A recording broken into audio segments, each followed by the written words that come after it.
அனைவருக்கும் வணக்கம். நாம எத்திக்ஸ் அண்ட் இன்டெகிரிட்டி சீரிஸ் பார்த்துட்டு இருக்கோம்.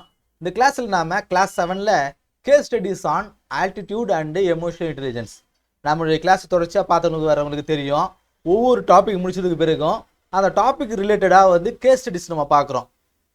GS4ல் நமக்கு அந்த 250 மார்க்ஸுக்கு பாதி வந்து நம்ம பேசிக்ஸ் வந்து எழுதினாலும் மீதி பாதி வந்து கேஸ் ஸ்டடிஸ் தான் இருக்கும். அதாவது நம்ம இந்த வேல்யூஸ் எத்திக்ஸ்னா என்ன, இன்டெகிரிட்டினா என்னன்னு நம்ம படிக்கிறோம் இல்லையா. ஸோ அதை சார்ந்து ஒரு ரியல் லைஃப் எக்ஸாம்பிள் நம்மளுக்கு கொடுத்துட்டு அதுக்கான சொல்யூஷன் வந்து கேட்பாங்க. ஸோ முன்னாடியே பார்த்துட்டோம், கடந்த கிளாஸ்லேயே நம்ம பார்த்துருக்கோம் ஒரு கேஸ் ஸ்டடியை நாம் எப்படி அப்ரோச் பண்ணுறது அப்படின்னு சொல்லிட்டு சில ஃப்ரேம் ஒர்க்லாம் வந்து கொடுத்துருப்பேன். ஒரு ஒரு ஒரு கேஸ் கொடுத்துருக்காங்க அப்படின்னா அதில் என்னென்ன எத்திக்கல் இஷ்யூ இருக்கும், ஒரு டயலமா என்ன இருக்கும், அதை முதல்ல அட்ரஸ் பண்ணணும். அது பிறகு what are the stack holders, கரெக்டாக யாரெல்லாம் வந்து அதில் ஸ்டேக் ஹோல்டர்ஸாக இருப்பாங்க, அதில் வந்து என்னென்ன வேல்யூஸ் வந்து அதில் ஸ்டேக்கிங்காக இருக்கும், அதன் பிறகு என்னென்ன டயலமா இருக்கும், என்னென்ன ஆப்ஷன்ஸ் இருக்கும், கொடுக்கக்கூடிய ஆப்ஷன்ஸில் எதெல்லாம் வந்து ப்ராஸ் அண்ட் கான்ஸாக இருக்கும், அதன் பிறகு அந்த ஆப்ஷன்ஸில் ஒரு பெஸ்ட்டு சொல்யூஷனை நாம் வந்து கொடுக்கணும். கரெக்டாக. ஸோ முதல்ல நாம் கேஸ் ஸ்டடி 1 முதல் கேஸ் ஸ்டடி பார்ப்போம். இதில் நெகட்டிவ் ஆட்டிடியூட் ஆஃப் சபார்டினேட், ஒரு நெகட்டிவ் ஆட்டிடியூட் ஆஃப் சபார்டினேட் என்ன சொல்கிறாங்க, you are a senior officer. இப்போ நான் ஒரு சீனியர் ஆஃபீஸராக இருக்கேன். A clerk under your treats citizens rudely. என் கிளர்க்கு கீழே இருக்கார் இல்லையா, என்னுடைய கிளர்க்கானவர் எனக்கு கீழே ஒர்க் பண்ணுறாரு. அவர் என்ன பண்ணுறாரு, சிட்டிசன்ஸ் மக்களை வந்து ரொம்ப ரூடாக வந்து ட்ரீட் பண்ணுறாரு. Saying this villages are illiterated and waste my time. அவர் என்ன சொல்கிறாரு, இந்த கிராமத்தில் இருக்கிற மக்கள் எல்லாருமே படிப்பர் இல்லாதவங்க, அவங்களுடைய டைமை வந்து என்னுடைய டைமை அவங்க வேஸ்ட் பண்ணுறாங்க அப்படின்ற மாதிரி சொல்கிறாரு. Complaints are increasing. தொடர்ச்சியாக அந்த மாதிரி கம்ப்ளைண்ட்ஸ் வந்து வந்துகிட்டே இருக்குது. ஸோ என்ன சொல்கிறாங்க, இப்போ நான் ஒரு சீனியர் ஆஃபீஸர், எனக்கு கீழே ஒருத்தர் வந்து வேலை செய்கிறாரு. ஆனால் அவர் மக்கள்கிட்ட, அதாவது பெட்டிஷன் கொடுக்குற வரவங்க கிட்ட எல்லாருக்கிட்டையுமே வந்து ரொம்ப ரூடாக வந்து ட்ரீட் பண்ணுறாரு. நீங்கள்லாம் படிப்பர் இல்லாதவங்க, என்னை வந்து என் டைமை வேஸ்ட் பண்ணுறீங்க அப்படின்ற மாதிரி சொல்கிறாங்க. மக்கள் எல்லாம் உங்ககிட்ட வந்து கம்ப்ளைண்ட் வந்து கொடுத்துட்டே இருக்காங்க. இது வந்து சினாரியோ. இதில் என்னென்ன இஷ்யூ இருக்கும், negative social attitude, prejudice against rural Brewer. கரெக்டாக. ப்ரீஜுடிஸ்னால் என்னென்னா முன்னாடியே கணிக்கிறது, இந்த மக்கள் வந்து இப்படி தான் அவர் நினைக்கிறார் இல்லையா. இந்த மக்கள் எல்லாம் வில்லேஜில் இருக்கக்கூடிய மக்கள் எல்லாருமே இல்லிட்ரேட் பீப்புள், படிப்பறிவு இல்லாதவங்கன்னு நினைக்கிறார் இல்லையா. ஸோ அது வந்து ப்ரீஜுடிஸ்னு சொல்லுவாங்க. Negative social attitude. Positive social attitude என்ன, மக்கள்கிட்ட அவங்க குறைகள் என்னன்றதை கனிவாக பேசி தெரிஞ்சுக்கிறது பேர் தான் பாசிட்டிவ் சோஷியல் ஆட்டிடியூட். இதில் யாரெல்லாம் ஸ்டேக் ஹோல்டர், இந்த ப்ராப்ளமில் யாரெல்லாம் ஸ்டேக் ஹோல்டர், பங்குதாரர்கள், கிளர்க்கு, அந்த ப்ராப்ளமில் கூடிய கிளர்க்கு, சிட்டிசன் மக்கள், அட்மினிஸ்ட்ரேஷன் அண்டு நான், இந்த 4 பேர் தான் வந்து கூடிய ஸ்டேக் ஹோல்டர்ஸ். இது என்னென்ன வேல்யூஸ்லாம் இருக்குது, எம்பத்தி இருக்குது, ரெஸ்பெக்ட் இருக்குது அண்டு ப்ரொஃபஷனலிசம் இருக்குது. இப்போ நான் சொல்லக்கூடிய இந்த கேஸ் ஸ்டடி சொல்கிறேன், உங்களுக்கு நடத்துறது வந்து புரியல அப்படின்னா நீங்கள் கடந்த கிளாஸ் வந்து பார்க்கலான்னு அர்த்தம். அதாவது அந்த கடந்த கிளாஸ்லாம் வந்து பார்த்து வந்தீங்கன்னா தான் இப்போ கொஞ்சம் ஃபாஸ்ட்டாக போகிற மாதிரி இருக்கும். ஏன்னா ரொம்ப ஸ்லோவாக நடத்திட்டு இருந்தோன்னா ரெகுலராக நம்ம கிளாஸ் பார்க்குறவங்களுக்கு ரொம்ப ஸ்லோவாக போகிற மாதிரி தெரியும். ஸோ அதனால் ரொம்ப ஃபாஸ்ட்டாக போயிட்டுருக்கேன். அண்டு இதில் ஆப்ஷன்ஸ் என்னென்ன, அதை வந்து இக்னோர் பண்ணலாம். கரெக்டாக. இத்தனை கம்ப்ளைண்ட்ஸ் வந்தாலும் சரி அந்த கிளர்க்கு எதாவது பண்ணிட்டு போனோம் அப்படின்னு சொல்லிட்டு நான் வந்து இக்னோர் பண்ணலாம். அப்படி பண்ணால் என்ன ஆகும், ப்ராப்ளம் வந்து ரொம்ப அதிகமாகும், அவருடைய ஆட்டிடியூட் வந்து இன்க்ரீஸ் ஆக ஆரம்பிக்கும். இல்லை அவர் கூப்பிட்டு ஸ்ட்ரிக்டாக வந்து பனிஷ் பண்ணலாம். அதன் மூலமாக என்ன ஆகும், அவருக்கு வந்து பயம் வரும். ஆனாலும் பட் ரிசன்மெண்ட் தான் ரிமைன்ஸ். கரெக்டாக. அந்த ப்ராப்ளம்ஸ் ஆனது அப்படியே தான் இருக்கும். Council plus training. இதனால் என்ன ஆகும், அவரை கூப்பிட்டு நம்ம அவருக்கு கவுன்சிலிங் கொடுக்கலாம், அவருக்கு வந்து ட்ரைனிங் கொடுக்கலாம், எப்படி மக்கள்கிட்ட நடந்துக்கிட்டோம் அப்படின்னு சொல்லிட்டு. இதில் எது பெஸ்ட் ஆப்ஷன், கவுன்சில் த கிளர்க்கு. கரெக்டாக. சாரி, கவுன்சில்ட்டு பாருங்க, கன்சல், அந்த கிளர்க்கு நம்ம கன்சல்ட் பண்ணி அவர்கிட்ட ட்ரைனிங் கொடுக்கலாம். கரெக்டாக.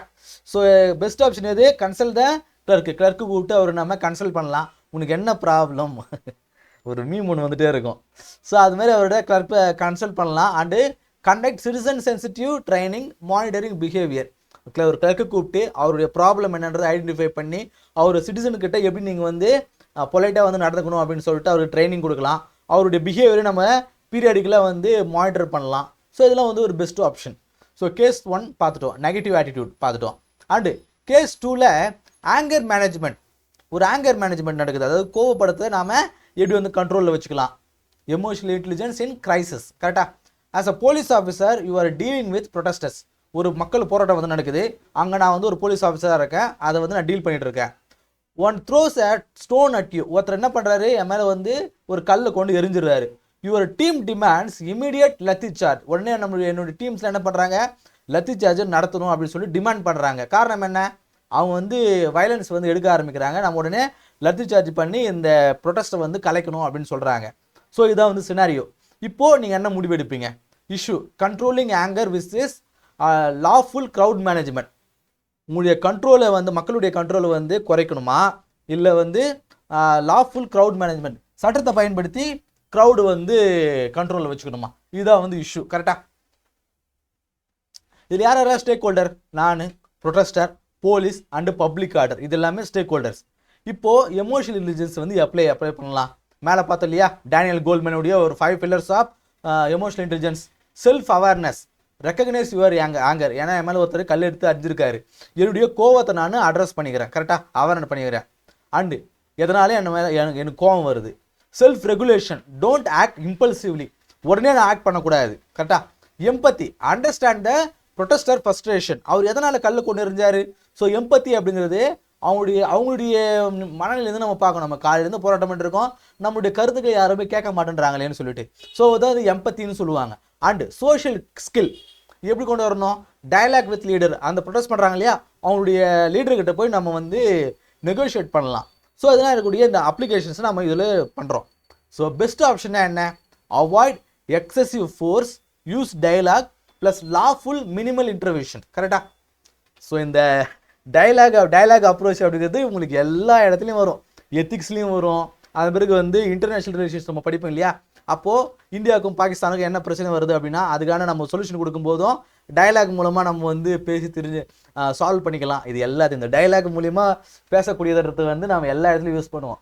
ஸோ இதான் வந்து கேஸ் ஸ்டடி, அது கேஸ் ஸ்டடிக்கான ரெண்டாவது கேஸ் ஸ்டடிக்கான ஆப்ஷன் அப்படிங்கிறது. அடுத்து கேஸ் ஸ்டடி 3, மோட்டிவேஷன் இன் பியூரோக்ரஸி. பியூரோக்ரஸினா என்ன? அதிகாரிகள். மோட்டிவேஷன், அதிகாரிகள்கிட்ட ஒரு motivation. Your a district officer, நான் ஒரு டிஸ்ட்ரிக்ட் ஆஃபீஸராக இருக்கேன். இன்ன ட்ரவுட் ஹிட் ரீஜன், வறட்சி அதிகமாக இருக்கக்கூடிய ஒரு ரீஜன். நான் ஒரு டிஸ்ட்ரிக்டில் இருக்கேன், அந்த ரீஜனில் ரொம்ப வறட்சி அதிகமாக இருக்கு. Your team feels demotivated after weeks of relief work. ரொம்ப வறட்சியாக இருக்குது, நிறைய ரிலீஃப்லாம் நம்ம கொடுக்கணும், ஏன்னா நம்ம டிஸ்ட்ரிக்ட் ஆஃபீஸர்ன்றதுனால. Saying our works makes no difference, நம்ம என்ன தான் வந்து அவங்களுக்கு ரிலீஃப்ஸ் கொடுத்தாலும் இந்த டிஸ்ட்ரிக்டில் ஏதாவது மாறப்போதா? கிடையாது இல்லையா, தொடர்ச்சி அங்கே வறட்சி இருந்ததாக தான் இருக்குது. அப்படின்ற மாதிரி அவங்களே டயர்ட் ஆகுறாங்க. ஸோ இதுதான் வந்து சினாரியோ. இப்போ நம்ம என்னென்ன ஆன்சரை கொடுக்கலாம்? இஷ்யூ என்ன? Low motivation, negative professional attitude. So இந்த வறட்சியில் மக்கள் இருக்காங்க, அவங்களுக்கு நம்ம ரிலீஃப் கொடுத்தா ரிலீஃப்னா என்ன? நத்திங் பட் அவங்களுக்கு தேவையான உணவுப் பொருட்களையோ இல்லை வந்து நிதியுதவியோ கொடுக்குறது தான் ரிலீஃப்னு சொல்லுவாங்க. ஸோ ரொம்ப லோ மோட்டிவேட் ஆகிறது, ப்ளஸ் வந்து நெகட்டிவ் ப்ரொஃபஷனல் ஆட்டிடியூட். அதாவது இது செஞ்சு என்ன பிரயோஜனம் அப்படிங்கிற எண்ணம் வருது, அதுதான் வந்து நெகட்டிவ் ப்ரொஃபஷனல் ஆட்டிடியூட்னு சொல்கிறாங்க. இது யாரெல்லாம் வந்து ஸ்டேக் ஹோல்டர்ஸ்? நான், என்னுடைய டீம் மெம்பர்ஸ் அண்டு அஃபெக்ட் ஆன சிட்டிசன்ஸ். இஏ எலிமெண்ட்ஸ் என்னென்ன எமோஷனல் இன்டெலிஜென்ஸ் இருக்குது? மோட்டிவேஷன், எம்பத்தி, லீடர்ஷிப், இதெல்லாம் இருக்கக்கூடிய இஏ வேல்யூஸ். And options. சரி, என்னுடைய இப்போ வந்து ஒரு வறட்சியான கிராமத்தில் இருக்கேன், ரிலீஃப் கொடுத்தாலும் அங்கே இன்னொரு மாற்றம் வரப்போகிறது இல்லை. என்னோட டீம்மேட்டில் என்ன பண்ணுறாங்க? இது எது கொடுத்துக்குன்னு வேணா விட்டுடலான்றாங்க. இப்போ என்கிட்ட என்னென்ன ஆப்ஷன்ஸ்லாம் இருக்குது? ஒன்று, இக்னோர் பண்ணிடலாம், கொடுக்காம அது இக்னோர் பண்ணிடலாம். Moral declines. கரெக்டா? ஸ்கோல்ட் தம் ஃபார் நெக்லிஜென்ஸ், அந்த ரிலீஃப் கொடுக்காம நான் வந்து இக்னோர் பண்ணலாம். ரெண்டாவது, என்னுடைய டீம் எடுத்துக்கலாம், இதுமாரி நீ சொல்லலாமா, மக்களுக்காக தான் நம்ம சர்வீஸ் பண்ண இருக்கோம் அப்படின்னு சொல்லிட்டு அவங்கள வந்து ஸ்கோல் பண்ணலாம். மூணாவது, motivate, share success stories, recognise effort, give small break. கரெக்டாக? மூணாவது ஆப்ஷன்னா என்ன? அவங்களுக்கு என்னுடைய சபார்டினேட்டை நான் மோட்டிவேட் பண்ணலாம்.